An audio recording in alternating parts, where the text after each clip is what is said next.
ഉരുൾപൊട്ടൽ ദുരന്തത്തിൽ ഉറ്റവരെ നഷ്ടപ്പെട്ടവരും വീടില്ലാതായവരും എല്ലാം മറ്റിടങ്ങളിലേക്ക് താമസം മാറി കഴിഞ്ഞു. എന്നാൽ ദുരന്തത്തെ തുടർന്ന് ജീവിതമാർഗം നഷ്ടപ്പെട്ട നൂറുകണക്കിന് ആളുകൾ ചൂരൽമലയിലും പരിസര പ്രദേശങ്ങളിലും താമസിക്കുന്നുണ്ട്. കഴിഞ്ഞ 2 വർഷമായി കടുത്ത പ്രതിസന്ധിയിലൂടെയാണ് ഇവരും കടന്നുപോകുന്നത്. ദുരന്തത്തിന് മുൻപ് പ്രദേശവാസികളും തോട്ടം തൊഴിലാളികളും വിനോദസഞ്ചാരികളുമൊക്കെയായി സജീവമായിരുന്നു ചൂരൽമല ടൗൺ. ദുരന്തത്തിൽ ഉറ്റവരെ നഷ്ടപ്പെട്ടവരും വീട് നഷ്ടപ്പെട്ടവരുമൊക്കെ ടൗൺഷിപ്പിലേക്കും മറ്റിടങ്ങളിലേക്കും ചേക്കേറി കഴിഞ്ഞു. അപ്പോഴും കുറേ മനുഷ്യർ ചൂരൽമലയുടെ പരിസരങ്ങളിലുണ്ട്. ദുരന്തത്തിന് നേർസാക്ഷിയായവർ. അവർക്ക് ജീവിതം മുന്നോട്ട് കൊണ്ടുപോകാൻ ഇപ്പോഴും മാർഗങ്ങളില്ല.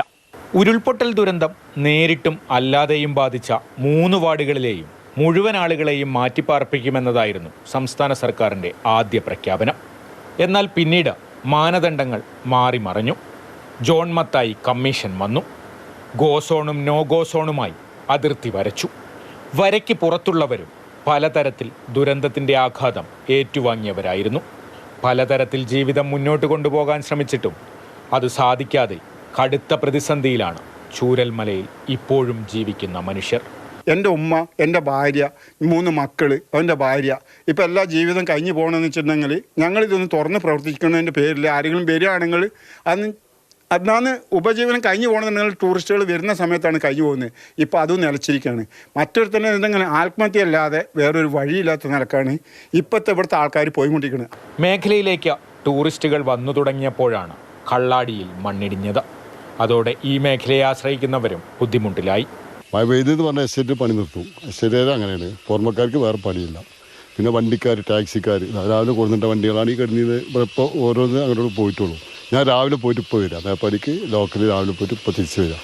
ഇവിടെ ഇടാണ്. ഇനിയിപ്പോൾ വൈകുന്നേരം ആളെ കിട്ടിയാൽ പോകും, ഇല്ലേ വീട്ടിൽ. ഈ കടകൾ കംപ്ലീറ്റ് അടഞ്ഞു കിടക്കുന്നത് ടൂറിസ്റ്റുകൾ വരാത്തതുകൊണ്ടാണ്. ഇവിടുത്തെ ആൾക്കാരില്ലല്ലോ. അവിടെ ടൂറിസ്റ്റുകൾ വന്നാലേ ഇവർ ഉപജീവന മാർഗം ഉണ്ടാവുള്ളൂ. ഉരുൾപൊട്ടലിൽ ഇല്ലാതായ അടിസ്ഥാന സൗകര്യങ്ങളൊന്നും ഈ പ്രദേശത്ത് പുനഃസ്ഥാപിച്ചിട്ടില്ല. മേപ്പാടിക്ക് പുറത്ത് എവിടെ മണ്ണിടിഞ്ഞാലും ഈ ജനത ഒറ്റപ്പെടും. ഇവിടുത്തെ എല്ലാ സൗകര്യങ്ങളും നഷ്ടപ്പെട്ടൊരവസ്ഥയാണ്. പിന്നെ ഇപ്പോൾ തൊഴിലില്ല. ഇവിടുന്ന് മേപ്പാടി വരെ എവിടെ ബ്ലോക്കായി കഴിഞ്ഞാലും ഒറ്റപ്പെടുന്നൊരു സ്ഥലം ചൂരൽമലയാണ്.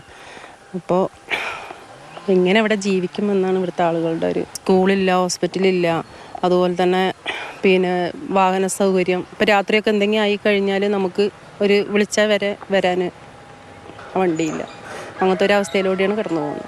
ദുരന്തത്തിന് ശേഷം വരുമാനമില്ലാതായതോടെ പലരും കടക്കെണിയിലായി. സാമ്പത്തികമായിട്ട് ഈ നാട് തകർന്നു പോയി.